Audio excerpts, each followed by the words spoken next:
Call the meeting to order. I invite you to join us with the Pledge of Allegiance. Pledge allegiance to the flag of the United States of America and to the republic for which it stands, one nation, under God, indivisible, with liberty and justice for all. Roll call. Kolpak? Here. Pepcorn? Here. Preston? Here. Strand? Here. Mahoney? Here. This last week, Mayor Carlson and I worked together to come out with a proclamation. I know people are here again tonight, but I want you to read it, and it's in the back of the room as well. And basically in the proclamation, we're trying to echo what we've been hearing at our commission meetings. Mayor Carlson and Mayor Mahoney advocate for a negotiated settlement, including the release of hostages and captives, and the building of a foundation for enduring peace in Gaza Strip. So please read that and take note. This is a proclamation which both communities stand behind. Is there a motion to approve the order of agenda? So moved. Is there a second? Second. Any discussion? All those in favor say aye. Aye. Motion carried. Is there a motion to approve the minutes of the February 20th, 2024 regular meeting? So moved. Is there a second? Second. All those in favor say aye. Aye. Is there a motion to approve the consent agenda items 1 through 33? So moved. Is there a second? Second. Any discussion? Roll call vote, please. Strand? Yes. Preston? Aye. Kolpak? Aye. Pepcorn? Aye. Mahoney? Aye. We're going to go to resident comments. Basically, you have 2.5 minutes. You will get a tone just 15 seconds before the end of your speech, and then the mic will be cut at that point, just in an effort to get everybody through tonight. We have 8 speakers. Hababa Esaioni, be up first.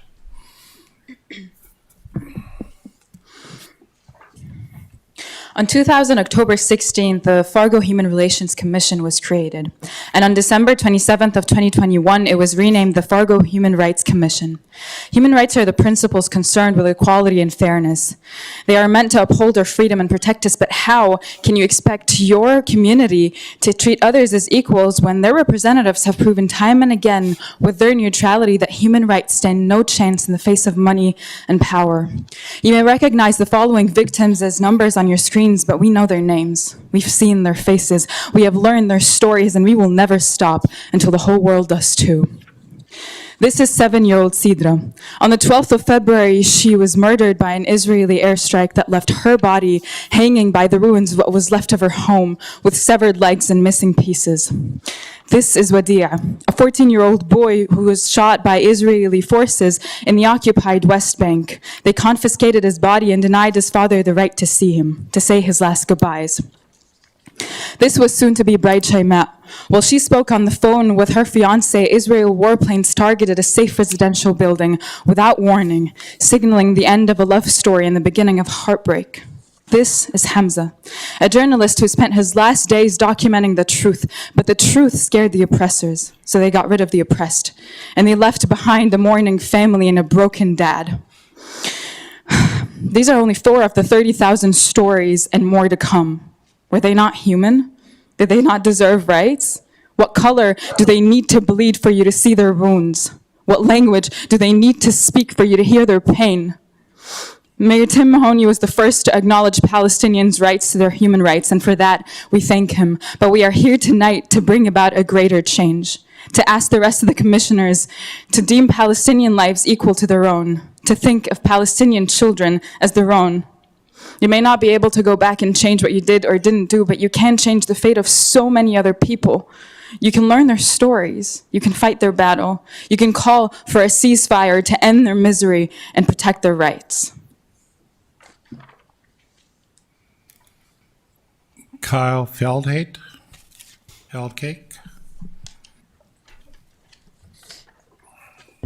Greetings, Commissioners. I'd first like to recognize and thank the Mayor for your joint statement made surrounding the worsening crisis in Gaza. Ignoring the millions of our taxes going to fund Israel, it may seem we are powerless and this isn't our problem. We are just one city after all. But the fact is that we are not powerless. While we can't single-handedly determine anything, that is not a reason to act. For any social movement, Likewise, with any election, an individual doesn't determine anything. If one does or doesn't vote, nothing realistically changes. But that doesn't mean voting doesn't matter. Change happens collectively. It doesn't matter how small the act may be, but how large the ends are. But why a ceasefire? We're not asking you to consider Israel's actions genocidal or not. And yes, there is a long history of crimes committed against and in the name of all religions, nationalities, and parties of the region. But that in reality has nothing to do with the matters of why a ceasefire is so desperately needed. Yesterday, the UN warns children deaths are likely to rapidly increase. This is for a war that has already killed more Palestinians in the first 3 weeks than all children killed in 2022. Doctors Without Borders calls for an immediate and sustained ceasefires, not for political reasons, but for the sheer amount of humanitarian aid needed for the devastated population. Over 80% of all the people on the brink of starvation globally are located in this 25 by 7 mile area. More tragically, on the other side of the walls that surround them, surround this zone of death, as the WHO describes it, are miles and miles of food trucks being prevented from entering. Now, research from Johns Hopkins and the London School of Hygiene estimate an immediate ceasefire would save 75,000 lives. However, they find that even if a ceasefire were to happen tomorrow and aid were to be let in, due to the unprecedented malnutrition and rampant disease and a hospital system practically non-existent, that still another 12,000 people would continue to perish. Almost to this day last year, our city proudly stood against the anti-trans and book banning legislation last year, on March 7th, I believe. How could voicing opposition to this be any more complicated? We must call for a ceasefire now. Lucky Bedell.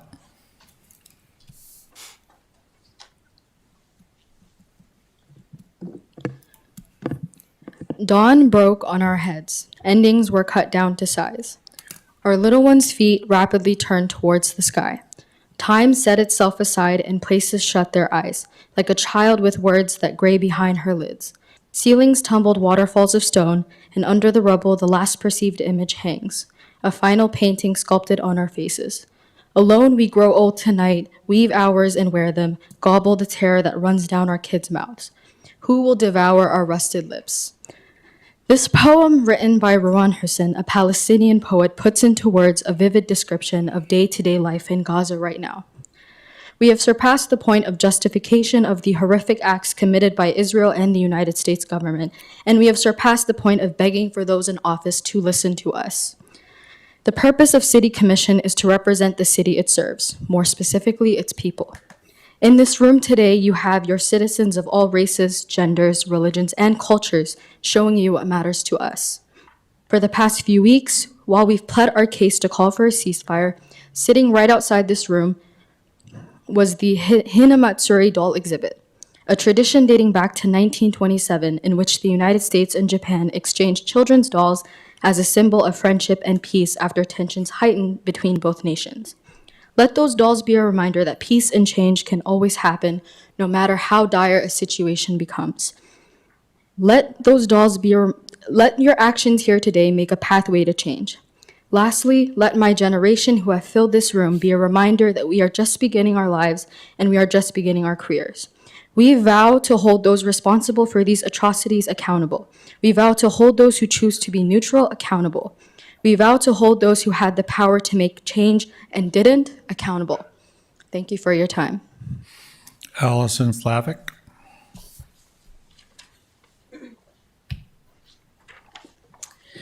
Good evening, Commissioners. I want to start by saying thank you. Thank you for listening to our comments, our research, and our stories at the last 3 Commission meetings. I read the proclamation recently signed by Mayor Carlson and Mayor Mahoney. I commend you, Mayor, for taking time and care to write a statement that you both feel is representation of Fargo Moorhead's values. It was encouraging to read those words and feel that perhaps you've heard us. The Mayor's proclamation is an excellent first step towards peace, and I ask the City Commission to hold true to those values and pass a ceasefire resolution. When I first learned about what happened on October 7th, I could barely focus on my work that day as I was completely stunned by all the news that just hit me. It didn't take long for me to realize that I was ignorant to what had been happening in Palestine my whole life. I think we glossed over it for a few minutes in my middle school history class, and that was it. But now I'm angry. I'm mad that the narrative we've been told is far from the truth. I'm furious and embarrassed that I was so unaware and so uneducated about the history of this land, the history of its people, and the illegal occupation that's been happening there since before I was born. Since then, I've been listening to Palestinian voices locally and online to educate myself. Although I've taken in a lot already, there's still so much more for me to learn, and I ask all of you to please do the same, because there's more to this than any of us realized. While your proclamation may be a nice gesture, we are not overjoyed by it. There's an important word missing, Mayor. One word that you've heard us beg and plead for. One word you've heard us cry over and over again. And that word is ceasefire. Not just a negotiation, but a ceasefire. When will you see that the heinous actions that Israel is committing are no longer about October 7th and that this needs to stop? When will you see that what they're doing, starving children, bombing hospitals, and running people over with armored vehicles is not a form of self-defense? How many more innocent people need to be martyred before you will finally say that word? Please, we ask of you, call for an immediate and permanent ceasefire. This needs to end. KJ Atkinson.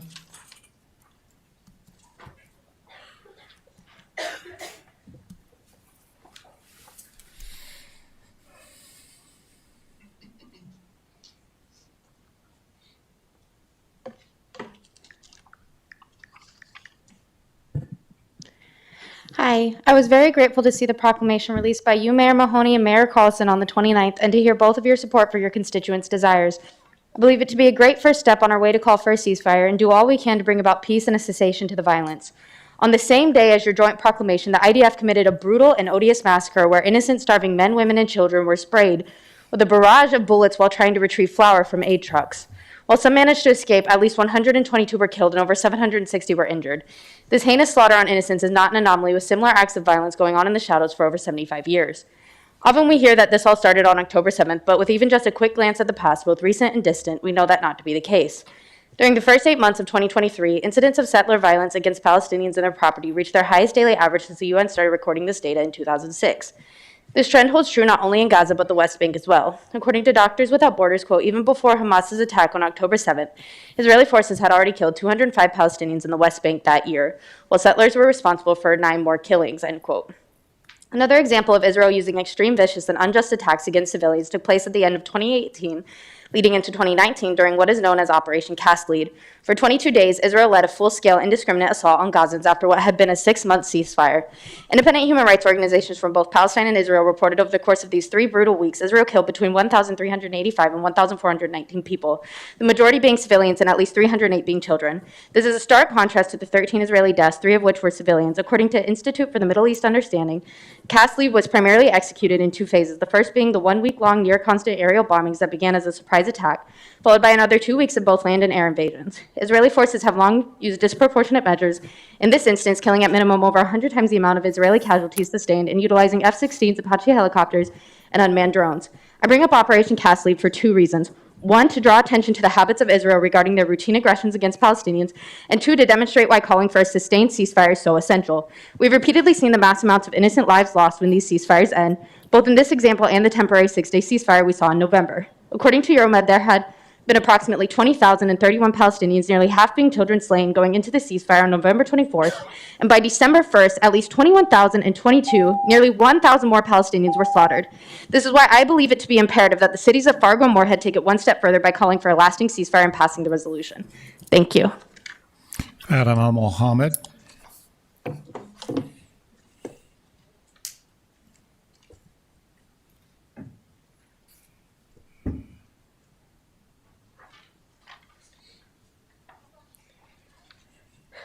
Hello, my name is Fatima Muhammad and I'm a junior at Concordia College. I was born and brought up here in Fargo, North Dakota. In light of the recent tragedy, I wanted to talk about the flour massacre. The Deputy Executive Director of the World Food Program announced that 500,000 people were at risk of famine, with 1 in 6 children under the age of 2 being malnourished. While kids in Gaza die from lack of food, their parents are killed trying to get it. Imagine being deprived of food for months and you finally see an aid convoy with flour. So many children in North Gaza have died of starvation and you do not want your kids to be next. So you run to try to get a bag of flour and all of a sudden you are being shot at. 116 Palestinians died in the flour massacre. Carts brought to carry flour carried their bodies instead. Israel bears the moral and humanitarian responsibility for civilians suffering and dying under its military assault. I also want to bring a different perspective to you. I'm a volunteer teacher on weekends, and some of the children in my class found out that I was going to be presenting today. They wrote some letters and asked me to present them to you. These students are 8 to 10 years old, innocent kids who have no political agenda nor biases. This first letter is by Elza. The people of Palestine are dying, and Palestine is full of kids. Mostly women and kids are getting killed because Israel is targeting hospitals and refugee camps. This is so wrong. I demand a ceasefire. This next letter is by Tara. Now everyone thinks that this is okay. No, no, no. People are dying in Palestine. Kids are starving. What else do they want? I say Palestine should be free, and that's what I think. I demand a ceasefire. This was written by children. Children have a million questions and hypotheses about nearly everything. They aren't worried about what others think, and they are unafraid to ask questions or express their thoughts and ideas. They are not concerned about being judged or ridiculed. Maybe we can learn a thing or two from them. Congressman Ro Khanna from California said, "There come moments in a nation's history where our actions reveal our values. This is such a moment. Call for a ceasefire and stand for justice." Thank you. Malik Muhammad.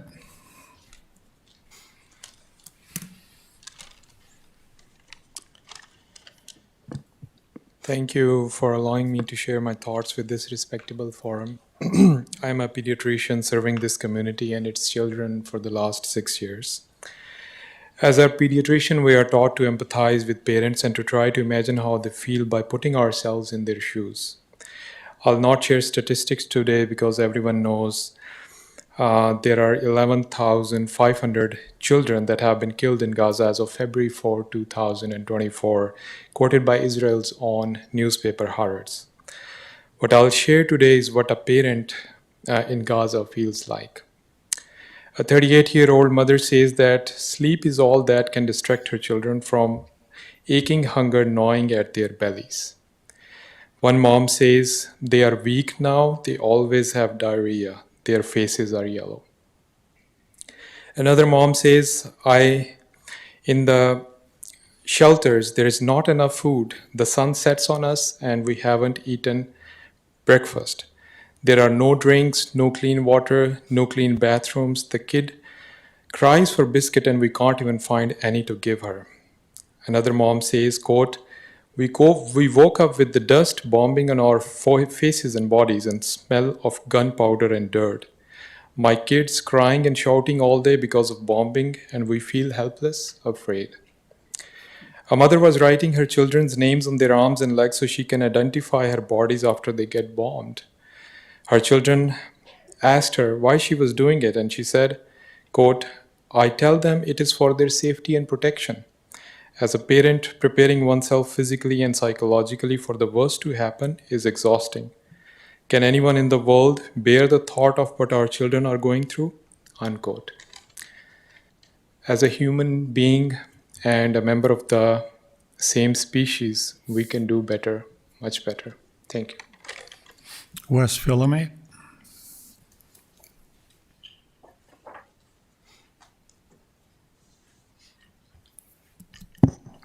Mayor, City Commissioners, thank you.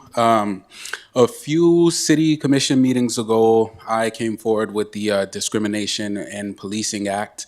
I took the time to outline the issue that I believe to be at hand, and then a required motion or a follow-up resolution as to what I was looking for. As I attempted to relay this information to you guys, I was rudely interrupted by the mayor and then disrespectfully shut down. And so I was surprised at the follow-up meeting that, Mayor, you asked that I meet with the police department to tell them specifically what I was looking for. I feel like if you were actively listening during the previous meeting, you would have understood exactly what I was looking for. So I'll reiterate that today. The first thing is the policy within the manual that states that the Fargo Police Department must include in their annual report, which is reported to you guys, and have it reflect the bias-based complaints that they receive and their responses to them. I feel like that is critical to the safety of our community. And then the second part of that is the stops by demographics data. It's puzzling that the largest police force in the largest city in North Dakota has a police department that does not track that. That is scary. We spoke to the chief about that 3 years ago, and we were told that within a few years it would be implemented. And now the chief is saying that it may take another 2 years. I don't think that's reasonable. And so what we're asking for is a concrete timeline where we can get together and figure this out. I think having body cameras implemented before having something as rudimentary as tracking stops by demographics, I think that's backwards. So those are the two things that we're looking for, and we are totally willing and ready to meet with attorneys as well so that we can get this implemented. I think it's important. Thank you. Resident comment is over. If people would like to leave, you're welcome to do that. We're going to have our business meeting now. Item 35, public hearing, Renaissance Zone Project for Block 8, LLC for rehabilitation and commercial property located at 814th Main Avenue. Megan Ishaw to explain. Or no, Nicole Crutchfield to explain. Good afternoon, evening, commissioners. This is a Renaissance Zone application for a rehab of a commercial project. You'll know this property formerly as the Mexican Village location at 814 Main Avenue. The applicant is basically renovating the interior and a little bit of the exterior of an existing building. They would include relocating the entrance and adding some windows and a complete remodel of the interior space. This work is expected to occur this summer. The Renaissance Zone did hear this project in relationship to also a request for an 8-year tax benefit that would, with the new legislation, we can do an 8-year tax benefit if we so choose to include that in our policies, which the Renaissance Zone Authority did. Approve that. However, we went to the county and they did not approve that. So we are at the 5-year recommendation for this project. I know Commissioner Pepcorn, in history, you've wanted to know about the tax benefits. And so in this 2023, the taxes are at $17,000. With the proposed improvements, we would be at $28,000 added to the tax project for a total of $1.9 million valuation of the post project. So we are glad to answer any questions. At this point, we do recommend approval and be glad to answer any questions. Mr. Preston. I have a question for Nicole. So I think I read someplace that the improvements were at $125 a square foot. Is that right? And if so, what is the requirement from the state law? What is the minimum? It's $105 a square foot, and I believe, I don't have that right handy, I think it's $50 a square foot, so I think it's twice. I think that our plan actually is what sets the minimum, and our plan says $50 a square foot. So it seems like it would be wise that that gets revised. 50 is really low, it seems to me. So 125 is considerably over that. But I'm assuming with the 5-year Renaissance Zone plan being updated, Yes. that will be part of the discussion. Okay. Yeah, to clarify, our activities this summer is to we are due for the 5-year plan update. We'll begin that process with our Renaissance Zone Authority this summer. And with that, we can look at the 8-year update benefit as well as any other improvements as well that we'd like to set forth. If the commission chose to do an 8-year, could the commission do that? Not at this time. Not at this time, because the county didn't approve it. You need the approval of the school district and the county for the state to recognize it. Is there anyone present who wishes to speak about this Renaissance Home project? Anyone wishing to speak about the Renaissance Home project? Close public hearing. Do I have a motion? I'll make I'll second. Moved and seconded. Mr. Strand. Thank you. I'm curious, when you say we went to the county, is that the Renaissance Zone Authority goes to the county, or is it the applicant, or? No, the Renaissance Zone Authority, the staff does on behalf of the Renaissance Zone Authority. So whenever we make policy changes or the future plan improvement, the steps require taking this and getting a resolution from the county as well as the school district in support in order for that to be a complete amendment or an application to the state. And I'm not sure who to ask. How do we get us and the county on the same page? I think as part of the plan update will be that. I know right now it's Commissioner Chad Peterson as well that represents the county. And so we plan to include that.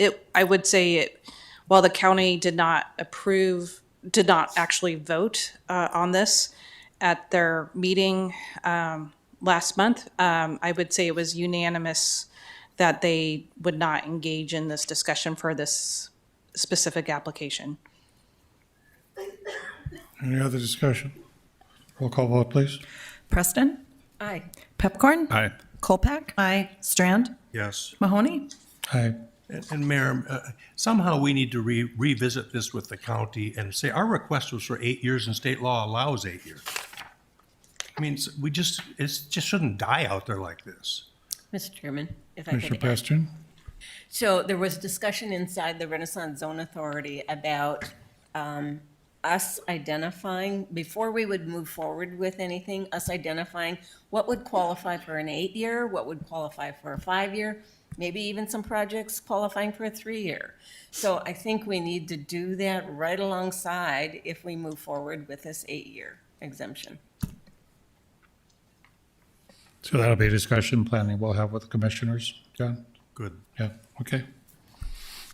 Sewer repair assessments for 2023. Steve Sprague, item 36. Thank you, Mayor, and good evening, Commissioners. So I want to give you a little bit of background on that sewer repair program. Just as a refresher, the city has maintained a sewer repair program to help homeowners if they have an emergency sewer failure. And so with that program, and that program is modified and changed over the years, the current way that the program is set up is that if the failure or if the repair goes all the way to the main, then the contractor puts a new Y saddle or new connection at the main, then the city will pay half of the first $4,000 and then 25% of the amount over that.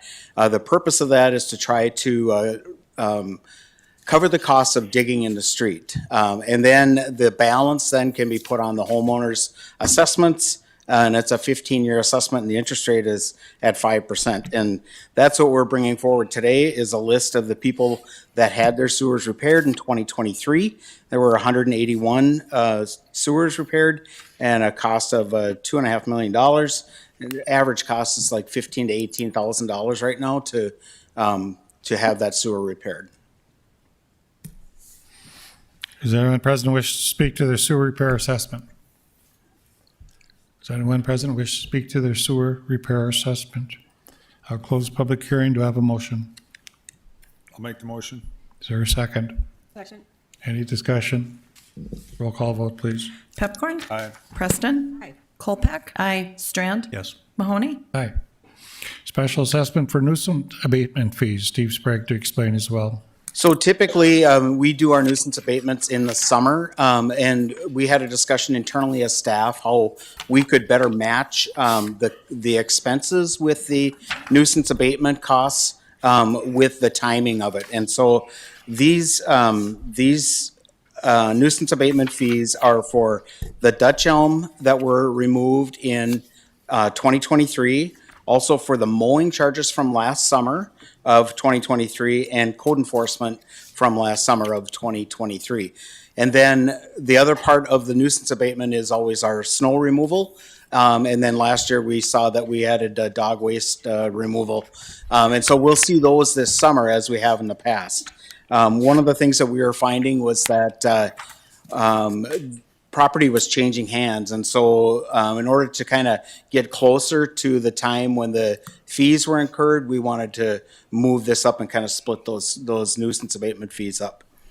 So in front of you today is a list with 7 code enforcements, 52 mowing, and between the 5-year and the 10 and the 1-year Dutch elm disease, 13 Dutch elm removals. So anyone present wishes to speak to their nuisance abatement fees? Anyone present wishes to speak? If not, I close the public hearing. Do I have a motion? So moved. Is there a second? Second. Did somebody else move? I did. Okay, second. Moved and seconded. Any discussion? Commissioner Strand? Steve, help me understand the code enforcement. What type of examples are there, and how does somebody get $5,600 in code enforcement nuisance fees? Sure. I think the $5,600 one, which is I think the largest in the list, was a detached garage structure that needed to be removed. Most of these are boarding up a vacant building where we're seeing squatting and that type of thing happening. Any other questions? Roll call vote, please. Colpack? Aye. Preston? Aye. Pepcorn? Aye. Strand? Yes. Mahoney? Aye. We'll take a 5-minute recess so the room can clear, and then we can continue with our meeting. Thank you. Getting back to order. Remind the team that this is a business meeting. Public hearing for application FA alcoholic beverage license for Benedict's, doing business as Benedict's Fargo, to be located at 3165 33rd Street South. Steve Sprague to explain as well. Mayor, can we go back and get 38, the application for the ABH transfer? I'm sorry. Yes, you're right. Yep, okay.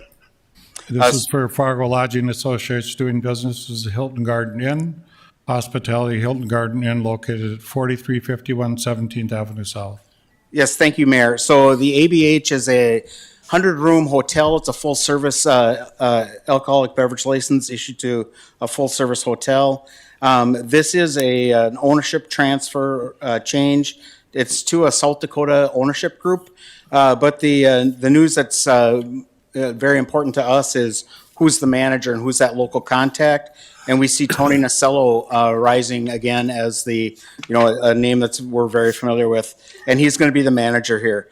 So we've gone through the background check, and this does come to you with a recommendation of approval from the Liquor Control Board.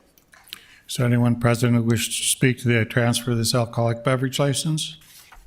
Is there anyone wanting to speak? If not, we'll close the public hearing. Do I have a motion? I'll make the motion. Is there a second? Second. Any discussion? Roll call vote, please. Pepcorn? Aye. Colpack? Aye. Preston? Aye. Strand? Yes. Mahoney? Aye. After item 39, application for FA alcoholic beverage license for Benedict's, doing business as Benedict's, located at 3165 33 Avenue South. And there was a nice article in the paper about Benedict's. It is a breakfast and lunch, early brunch kind of a facility. They have a couple of locations in the cities, and this is their first location, basically outside the cities. The location here is, if you remember back a couple of years and you were on 32nd Avenue driving westbound, you'd see the Kubota tractors there. They've moved all of that out now, and now we have a strip mall that's been built there. We have Red Savoy's Pizza is there. A Double Down was located there, and now Benedict's is located there. The FA is a full-service liquor license that does allow a bar, does require 50% food sales, and it does have that $100,000 price tag. We've done the background check, and the Liquor Control Board is recommending approval. Is there anyone present who wishes to speak to this alcoholic beverage license? Is there anybody who wishes to speak? We will close the public hearing. Do I have a motion? I'll make the motion. Is there a second? I'll second. Any discussion? Roll call vote, please. Pepcorn? Aye. Colpack? Aye. Preston? Aye. Strand? Yes. Mahoney? Aye. Public hearing, application filed by Lasquith 4 for payment in lieu of tax exemption pilot to be located at 101 2nd Street South, which the applicant will use primarily for 110 units of affordable family housing separated into 2 projects. Jim Gilmore to explain. Thank you. You may want to just do 40 and 41 together. It's the same project, but there's, two different applications because there's two different ownership groups. So I'll address both at the same time. Okay. The property tax exemptions would be to replace the Lashkowitz high-rise, which was, of course, imploded some time ago. The location is 101 2nd Street South. The ownership group will consist of both the Fargo Housing Authority and Blue Line Development. The reason for the two applications is that there's two different types of tax credits are available, and then they're split up into different ownership groups.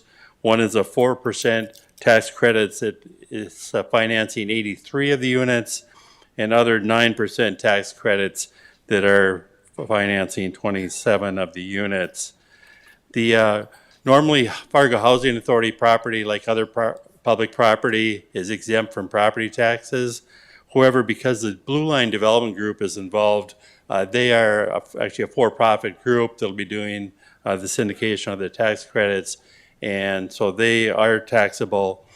And if without this tax exemption, the property taxes would be about $280,000 a year, which is about $200 per month, and the housing would not be affordable, and the financing would just not be feasible for this particular project. These 4% tax credits raise $11 million for the project. The 9% tax credits raise $6 million. It's a rather complicated financial stack here. It also includes $3.4 million from a housing trust fund, $4 million from the housing authority, $2 million from the EPA to help pay for the demolition. And so altogether, including the demolition, this is a $40 million project. The period of time is 17 years, and what will happen after the 17 years, the Blue Line Group will exit the ownership, and then it'll strictly be housing authority property, and then it'll continue to be tax exempt at that time and continue to be low-income housing. This is very similar to there was an Elliott Place project on 45th Street that you had done a few years ago, provided very similar property tax exemptions, and Blue Line was a partner with the Housing Authority in that project. Also, the Economic Development Committee is recommending approval of this. We are also working with the Housing Authority on including some tax increment financing funds for this to try to enhance the building. Again, it's very hard to put together all this money, and this money could help improve the overall appearance and provide some additional amenities in the building, but that'll be coming forward in 2 weeks. I just want to give you advance notice of that. Chris from the Housing Authority will walk through the project, show some images of it, and be available for any questions.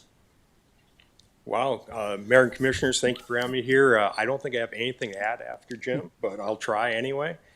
Here you start seeing some of the renderings we have. This is the Lashkowitz Riverfront at nighttime basically from about 2nd Street looking up north. But as I go into some of the things that Jim already covered, we're looking at 110 total units at this location, 52 one, 36 two-bedroom, and 22 three-bedrooms. So I think these are direly needed low-income housing. Jim talked about the financing of 4% and 9% is a very difficult project of putting all the different funding sources together, and is a great thing of everyone come together and make this work. Some of the interesting things about our project is 100% project vouchered. That means everyone who will be living there will receive a Section 8 voucher, and that limits their income to 50% in AMI or less. So that's the target audience that we're looking at housing. Along with that, having that voucher, they will only be responsible for 30% of their income towards rent. So if they're in a 3-bedroom apartment that would rent for $1,300 a month, and they have no income, they pay nothing for rent. So that's how that all works. Jim said 15-year compliance period. Blue Line will exit out. Fargo Housing will become the sole owner of the property. property, the underneath ground property will be ground leased to Riverside, so the property will always remain ownership by Fargo Housing. Just come into a couple other of the renderings here from a couple of different angles. It's a 5-story building, covered parking, pedestal parking on the first floor with the offices and community space, and then 4 floors of housing above that. Just one from straight on. You will notice there that we're going to be having a second floor on the roof of the first floor will be actually be a patio there with some pergolas. So that should be a very nice area. And then there's some, not quite large enough, but you can see some of the unit layouts, the 1, 2, and 3 bedroom layouts. So they get to be fairly large. I think the 3 bedroom layouts are about 980 square feet, 2 bathrooms, 3 bedrooms. So they're be nice units. I'm available for any questions you may have. Any questions? Chris, Commissioner Preston? Chris, can you tell us a little bit about Blue Line? Where is it based out of? Is it nonprofit, for-profit? Blue Line is, they're based out of Montana. They do a lot of affordable housing in those central states. They were our development partner along with in Elliott Place, and they responded to and won the RFP for Lashkowitz. They've done a lot of work. They've been very essential for syndicating the tax credits and securing some lower interest loans. As we, as the capital stack that Jim was talking about, we're looking at still about $10 million permanent mortgages. So shopping those around, getting some good things. They are a for-profit corporation, but they're very good partners, and the deferred fees to make this project work has really been quite well reduced.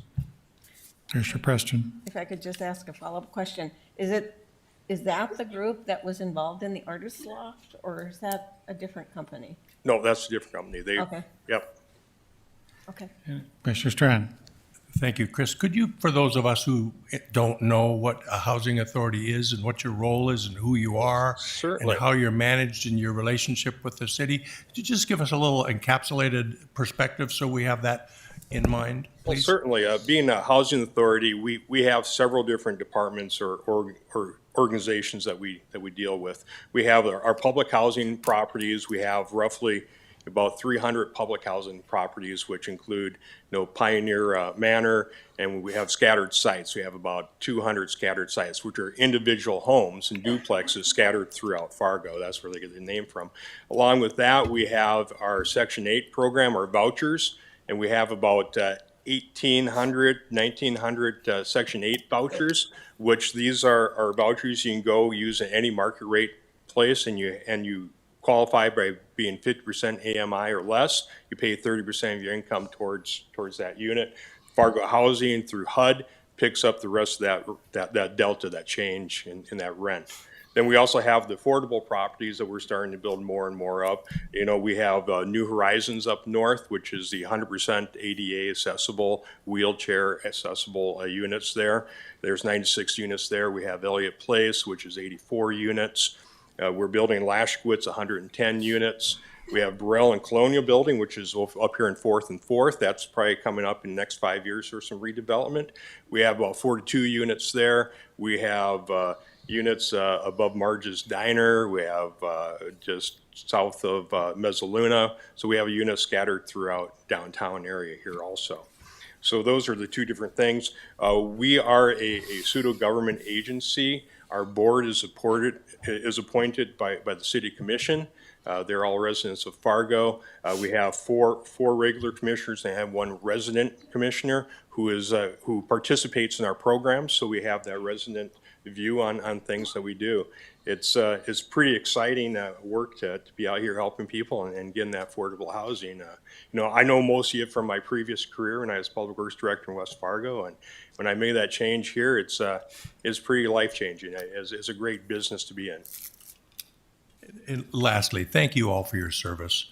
What you do for our community and for the families and the individuals in our community is just beyond comprehension. And it's thankless, and nobody gets paid for this work on your board. But thank you for your service and for your board service and for the staff and all your people, what you do. Thank you. Thank you. Is there anyone present who wishes to speak to this pilot?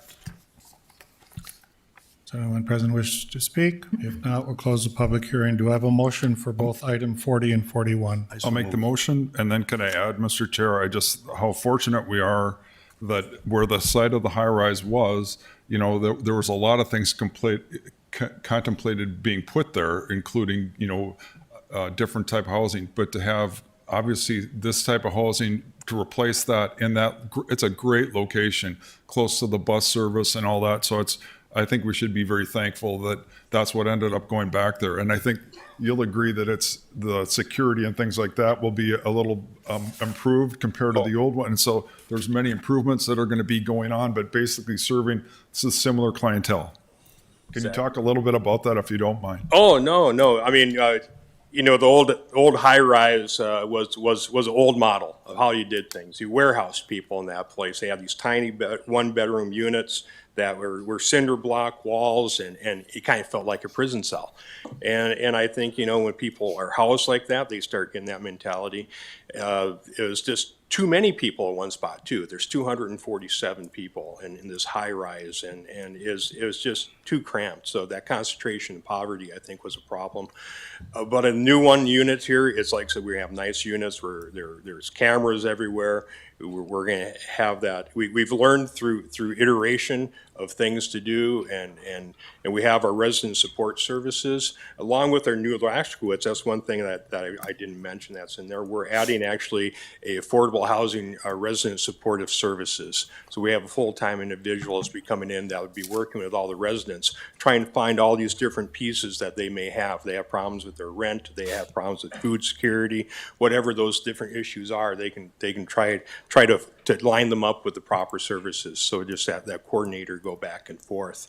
I think some of the other things we're looking at on the horizon, we're talking about the SRO building coming up here, and we have the availability with some of these HUD programs. I'm going in the weeds, and I apologize if I am, but it's pretty exciting is that when we reposition certain public housing properties, such as the Lashkowitz, 247 units of that, we still have the ability to use those 247 public housing units. It's called a fair cloth limit. It's confusing. But we'd be able to take something like the SRO and move that into public housing momentarily, and then move it back out. But that goes along with those public housing vouchers that go along with that. And that doesn't count against our number of project-based vouchers in the Section 8 program. So it's just another way to get we have 40 now, another 280, just about 290 new vouchers, then we can get more subsidy on the street to help people.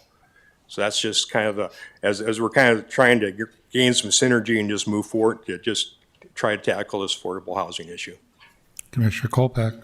Yeah, thank you, Chris, and thank you, Jim. I know that this has required some creative solutioning for the financing, so I really appreciate the collaboration, and I just want to say it's a great example of the kind of collaboration that was asked for by James Matthew when he was here, and we started having a community conversation around homelessness, so thank you.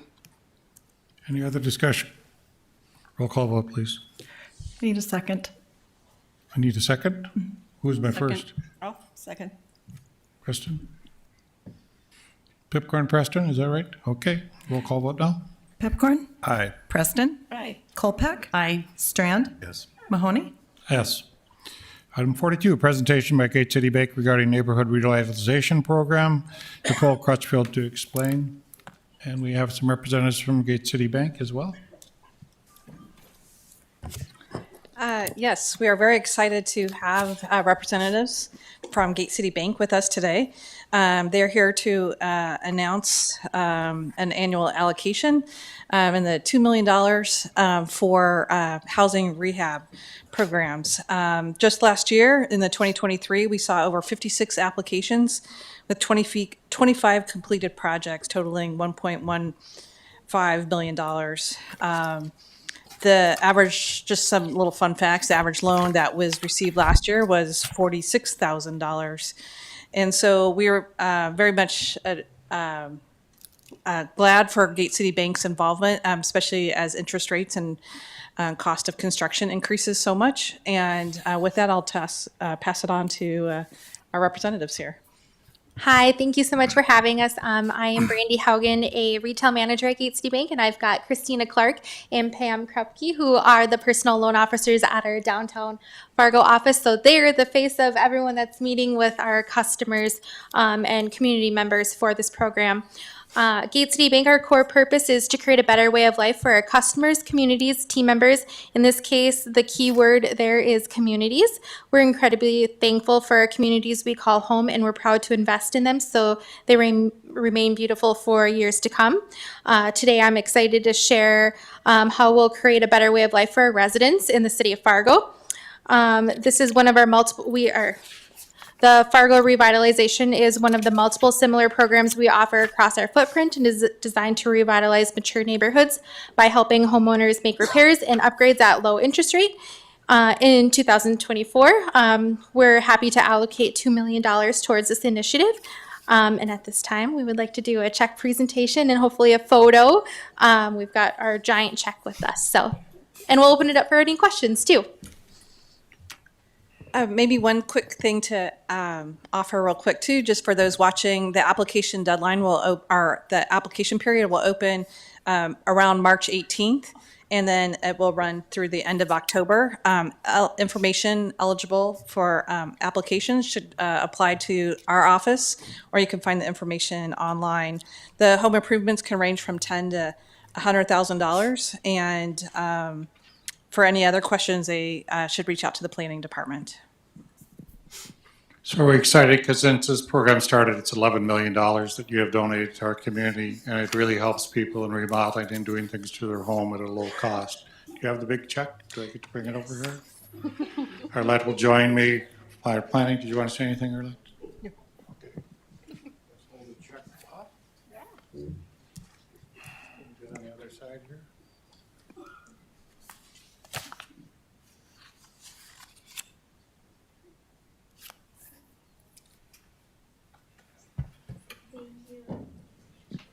We're welcome to any bank coming and giving us $2 million. Thank you.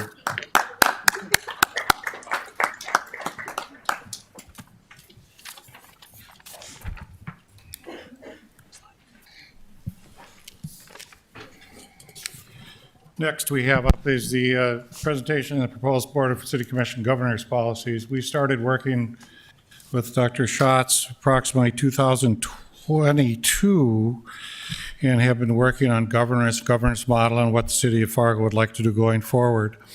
In regards to this, we had asked that the staff, Administrator Mike Rediger and Kimber Anderson kind of reflect what Schatz had given us. All commissioners were given an opportunity to email or make any changes that they wanted to do in regards to this. And this is the first blush of looking at it in public, and then we would vote at the next meeting.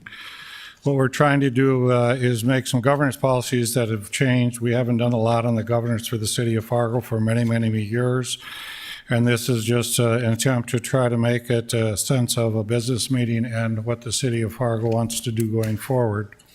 It's many policies that we discussed as a team and went through and discussed as a group. And then this is with work of Schatz, in which he reflected a lot of different governments and what they did and helped us to try to see how other cities have done this in the past or how they do it in the future. It is a very good policy, I feel, that we have now worked out as a team. And tonight will be a discussion. Mike will begin the discussion, and then commissioners can ask questions or make their comments. So, Mike. Great. Good evening. Thank you, Mayor, Commissioners. I'll be brief with my comments. I first want to thank you for all of your time over those 7 sessions that we had from late 22 into late 2023, talking about the draft policies. That copy is enclosed in your packet just for your background and information. There is no requested action of the Commission this evening. These are simply for informational purposes as you contemplate next steps. Next steps could be as early as your next meeting on March 18, if you are so inclined to move these forward for approval. Really want to appreciate and send gratitude to Dr. Schatz as well. Dr. Schatz helped us out throughout these conversations and really focused on 7 core policies, and that's what's contained in the packet as it relates to organizational structure, culture, the process for public comment, the code of ethics, things of that nature. I won't repeat all of them, but just really want to thank him for his efforts in facilitating those conversations with our team and with you as the commission over the last 17 or so months. So I just want to direct specific attention to policy number 5. This is where I did receive some feedback, just asking for commission direction and feedback as it relates to the public comment procedure. Moving forward, as drafted, and I had a question about this from a commissioner, as drafted, the draft policy would provide in item number 1 and in item number 3 under policy number 5 that comments would continue to be heard at every business meeting of the City Commission. The first portion of public comment would be reserved for agenda-related items. The last portion of the meeting in that meeting would be reserved for non-agenda items. There was a discussion about whether that would continue, or a piece of feedback that I received was perhaps we consider a quarterly non-voting public forum meeting. Think of a meeting that could move around the community. It could also be in this space, perhaps other spaces like the Fargo Dome, like Fargo Cast Public Health, where we could have dialogue and conversation with members of the public. The other piece that came out in the discussion was that should there be a more defined role for the mayor to limit repetitive or otherwise redundant communication that was occurring on agenda items as they came up. And then finally, just a note that came up in feedback about clapping, signage, decorum, and other matters related to decorum. And so just ask for any additional edits or feedback that the commissioners would have in that regard. So what we will do following your input and feedback tonight is go back, certainly assist in incorporating any of the comments that the commission has, and then we certainly listened for your direction about where you'd like to take this next, if that should be the March 18th meeting or sometime after that. And then one other piece of work that is also underway, working with Dr. Schatz, Commissioner Kolpak, and I, Kember will also be working on orientation material for new elected officials as they join the board. What kind of core information materials do we feel would be valuable to educate new elected officials on city governance and on the operating procedures of the organization? So I've had a couple of conversations in that regard in February. So I'll leave it at that. I'm happy to take any notes that you have for me this evening and take them back to our staff as we move forward with this, and certainly await your direction. Thank you. Questions of the commission? Mr. Kolpak? No, Preston, you have Ms. it. Preston? So let me just say up front here that I want to make sure it's clear that these are governance policies for the governance of this commission, and that in fact any changes that are being suggested need to come from us. It's our policy. So recommended actions need to come from us, not from staff. And the reason I'm saying that is that it puts staff in a tough spot. They should not be placed in. So that's the first thing I would say. A second thing is, and I apologize. I did not see the email a couple weeks ago asking for input. I don't know. It got buried somewhere in my emails. I don't know exactly what happened. So the thing that is missing when I look at this is a clear identification of the commission's relationship to the city administrator position. As I understand, we are the hiring body. And that would be, I think, helpful to have that clarified in here, as well as the performance review process for that role. That role, in my mind, is accountable to the whole entire commission. So it would be important, I think, to specify that. The other thing is, I cannot find anywhere in the document that was added to the agenda packet about the executive limitations that had been in Mr. Schott's final draft on the financial policies. There were 4 limitation statements that are no longer in this draft, and I'm wondering what happened to those. And then finally, one of the areas where we've been having some issues, I think, lately is agenda items that are getting referred from boards and commissions. What happens to them? They could easily, because they're advisory boards and we are hearing from them, at least in a couple of instances, that they don't feel like they're providing a valued service. Part of that is they're taking actions and they're not going nowhere. So the agenda list, I'm trying to remember the actual page, and I could put this down in an email to you too, both Mayor and Michael, could include agenda items referred from commissions and boards. It seems to me they're advisory to us. Those recommendations that they're making at that level should come at least for discussion, if nothing else, to the board. So those would be the additional items that I would put up front. And I would say if you go to the chat 6 says what the city administrator says, it has what commissioners do, what the mayor does. And on the financial question, we'd have to go back to that. But on the financial question, it clearly outlines financial planning, financial administration, and the rules and regs around that. So I would ask you to be more clear with Mike and Kimber what you exactly are looking for, because we did spend some time on going through many of those items. So just to be clear what you think might be missing, please reference it to them so they can get it. I can do that. Any other discussion? Commissioner Strand. Thank you. I'll admit I was kind of surprised to see another flip-flop on this approach to public comment.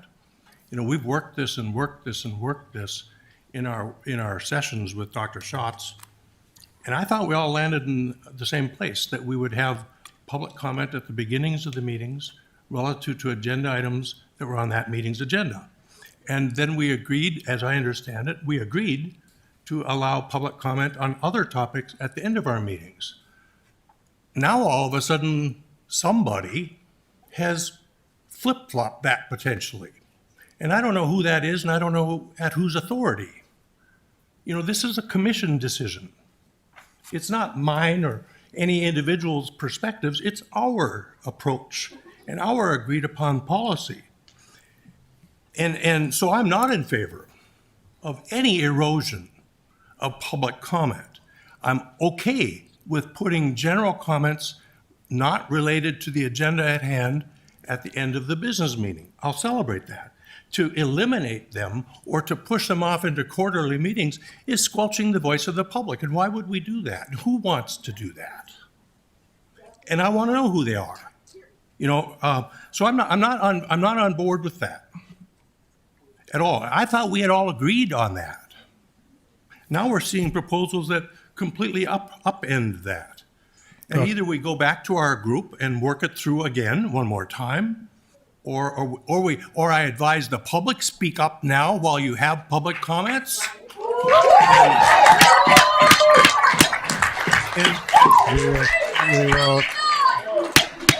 We will clear the room if this continues. We need to have a discussion here by the commission. This is a business meeting. And as long as Don's entitled to say his comments. And as long as we're at it, I appreciate seeing signs and hearing from citizens and people. And to strip that away from our citizens to say that they can't show up and have their speech in our space is not right. And I will fight for their speech, and I will fight for their... Mr. Strand, you're encouraging this. You're encouraging this. We're very selective. We're very selective in who we allow to clap and who we allow not to clap. You know, we decide if it's... So these are discussions that you're going to find. I want us to go back to our group discussion with Dr. Schatz and work this through before we come back to the board asking for a vote on something that isn't reflective of what we had all discussed and landed on. The commissioners were asked to place some suggestions forward, and that is what has happened. We've had some suggestions. Because one of the questions that came up today, and in fact Wes said it, is you oftentimes don't get answers to questions that are asked.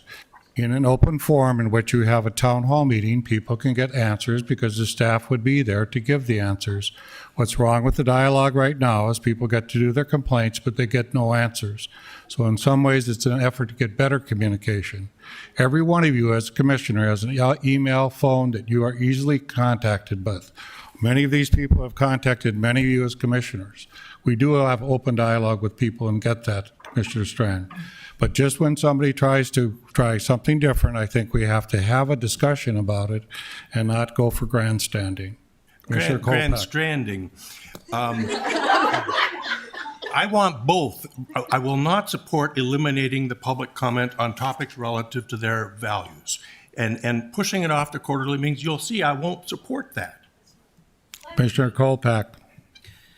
So I just want to reiterate the fact that we have been working on this for more than a year. This isn't reactionary to recent meetings, and we did have a lot of conversation. I certainly support the idea of going back and having another conversation with some of these new ideas with Dr. Schatz and working this out as a commission. Having said that, what has become more over this last year and a half in which I've served, first of all, I just want to reiterate what the mayor just said.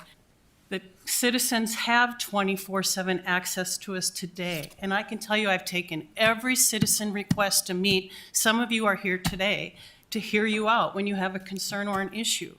So we are accessible. We are one of the most accessible commissions, probably regionally, on how people can get a hold of us. And I think we've all been responsive. I also want to reiterate that city commission meetings are for the business of the city and the citizens of the city. That is the purpose of a citizen commission meeting. And decorum, transparency, and clear standards, which is what these new standards would bring to the table with some foresight, would allow for that decorum to continue.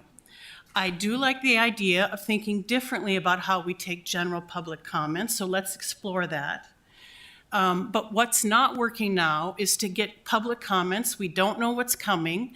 If there's misrepresentation of a fact, staff aren't prepared to answer it or address it, and we cannot respond. And to me, this is not working. We cannot get back to you. Having a different approach where we can have a conversation and have feedback and staff there to answer questions, and we can attend and hear the information, not only is it going to be, I think, more constructive for the public, another opportunity for transparency, but we also can track trends and current issues and work on problems more quickly with a dialogue that includes a conversation, which is not happening now. Also, I've had some feedback from citizens that current process is intimidating for them to come forward with city issues because they feel like they're not, it's an awkward position because we sit here, we listen, we cannot respond. And it's very uncomfortable for someone who's not comfortable speaking in public. I also like the idea that was mentioned that these meetings could move around the city. We would get plenty of public notice, and we could start creating a trailing list of Q&A that could be on our website, and citizens could see the answers, and we could start tracking the issues. So let's have more conversation with another working session, and hopefully the last one, because we have to get these passed. The last thing I'll say is that part of this work also over time will include standardizing public comments at all public boards and commission meetings so that citizens know what to expect. It's not 2 minutes here, 2.5 minutes here, 5 here. It's consistency across the board. And so I hope we continue this work with the goal of continued transparency, but also introducing some decorum so everyone feels like their needs have been satisfied. Thank you. Commissioner Preston. First of all, I'd like to say I think we have been doing this very consistently. We limit it to 20 minutes. It's 2.5 minutes per person. They get beeped out and the microphone gets turned off if indeed it goes beyond that. So we are doing it consistently.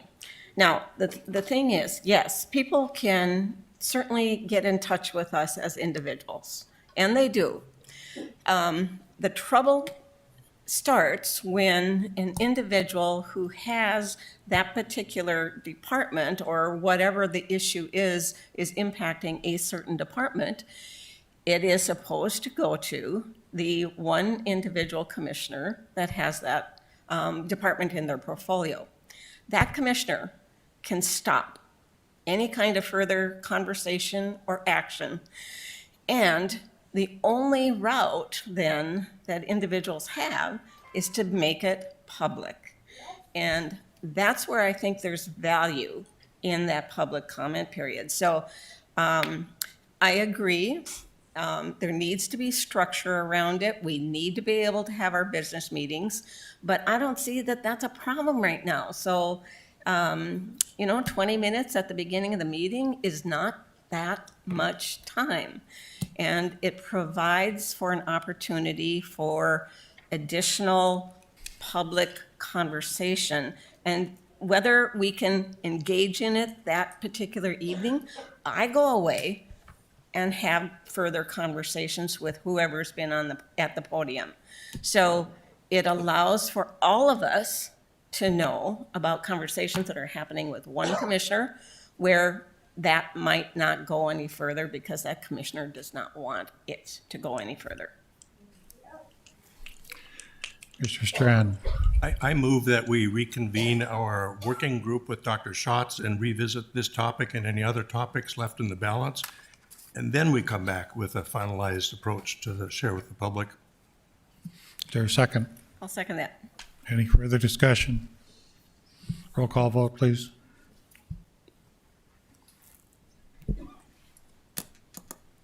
Strand? Yes. Preston? Aye. Colpack? Aye. Pepcorn? No. Mahoney? Aye. Item liaison reports. Start with Dave Pipcorn. No update, Mr. Chair. Commissioner Preston. I don't have an update, but I do want to commend both you and Mayor Carlson for the proclamation. It was good. Thank you for doing it. Thank you. Commissioner Kolpak. 2 slides tonight. Thank you. First is the Fargo Fire Department. Today kicked off the 10th class of their Joint Training Academy, and 5 Fargo recruits and 7 West Fargo recruits are taking part in the 16-week academy that includes skill development drills, ride-alongs, and live burn scenarios. We always have a video at every graduation that shares this work. Incredibly well done by our comms team, and it's a good insight into what really happens there. And the next application process for the upcoming academies opens April 1st and runs till April 11th. And then some exciting news for water utility. The City of Fargo's water treatment plant has been nominated for a Facility of the Year award. A total of 7 facilities from the United States, Canada, Mexico, and Central America were nominated for the award. The winner will be announced Wednesday, March 6th, just right around the corner at the Membrane Technology Conference in Florida. The conference is co-sponsored by the American Membrane Technology Association and the American Water Works Association, and Fargo's participating because it uses membranes to treat drinking water. So congratulations to Troy and his team for all their great work every day. Thank you. Mr. Strand. No update, Mayor. Motion to adjourn? So moved. Is there a second? Second. All those in favor say aye. Aye. We're adjourned.